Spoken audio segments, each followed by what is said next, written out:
नमस्कार। एक घर के अंदर अध्ययन कक्ष किस दिशा में होना चाहिए?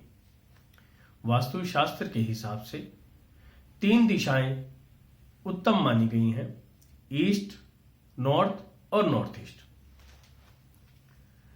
अध्ययन कक्ष के लिए ईस्ट डायरेक्शन अति उत्तम मानी जाती है, क्योंकि यह डायरेक्शन सनराइज की है और सन की पहली रेज जहां पर पड़ती है वह दिशा कीटाणु मुक्त हो जाती है और वहां का एनर्जी लेवल ऑटोमेटिकली बढ़ जाता है।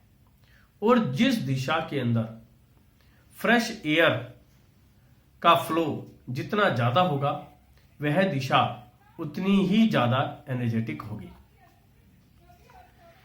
यदि किसी कारणवश इस डायरेक्शन के अंदर आप कमरा नहीं बना पा रहे हैं तो आप नॉर्थ और नॉर्थ ईस्ट में भी कमरा बना सकते हैं।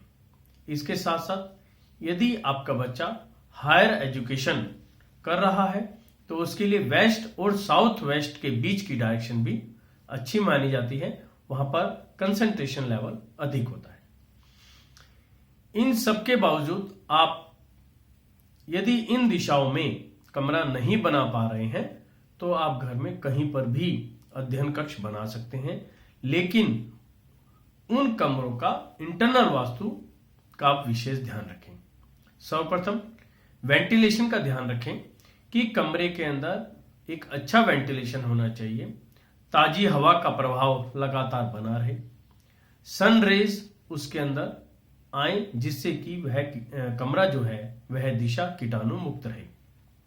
उसके साथ साथ बच्चे की स्टडी टेबल और चेयर इन 3 डायरेक्शन में ही होनी चाहिए, ईस्ट, नॉर्थ और नॉर्थ ईस्ट, और इस प्रकार से लगी होनी चाहिए कि बच्चे का जो फेस है वो भी इन्हीं डायरेक्शन की तरफ हो, यानी कि डायरेक्शन है ईस्ट, नॉर्थ और नॉर्थ ईस्ट। उसके साथ में टेबल पर केवल वही बुक्स और कॉपीज होनी चाहिए जो सब्जेक्ट वह पढ़ रहा है, उनके अलावा कोई भी बुक और कॉपी वहां पर नहीं हो, उनको उठाकर अपने अलमीरा के अंदर रख देना चाहिए।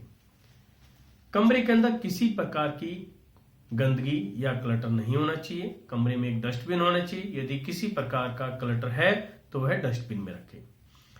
टेबल के ऊपर एक ग्लोब रखा जा सकता है।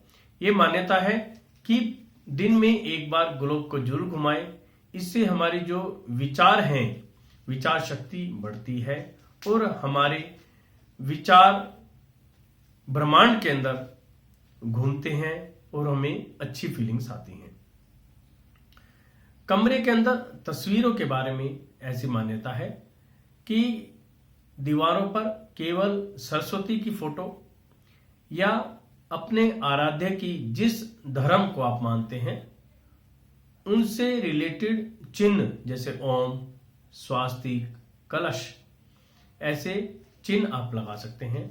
और भविष्य में आप जैसा बनना चाह रहे हैं उनसे रिलेटेड महापुरुषों की तस्वीरें होनी चाहिए। इसके साथ साथ आपको विशेष ध्यान रखना है कि कमरे में इस प्रकार की कोई भी तस्वीर जो अश्लीलता फैलाती हो, आपके अंदर आवेग उत्पन्न करती हो, जैसे जंगली जानवर की तस्वीरें, कांटेदार पौधों की तस्वीरें या वीरान जंगल की तस्वीरें, इस प्रकार की नहीं होनी चाहिए। इस बात का आपको विशेष ध्यान रखना है।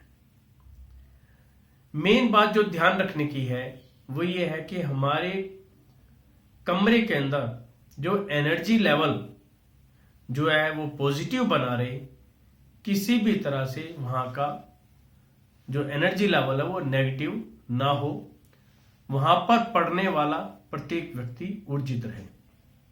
कमरे को हमेशा साफ सुथरा रखें। कमरे में आप सेंधा नमक से युक्त पानी का पोंछा लगाएं, उससे नेगेटिव एनर्जी खत्म होती है और पॉजिटिव एनर्जी जनरेट होती है।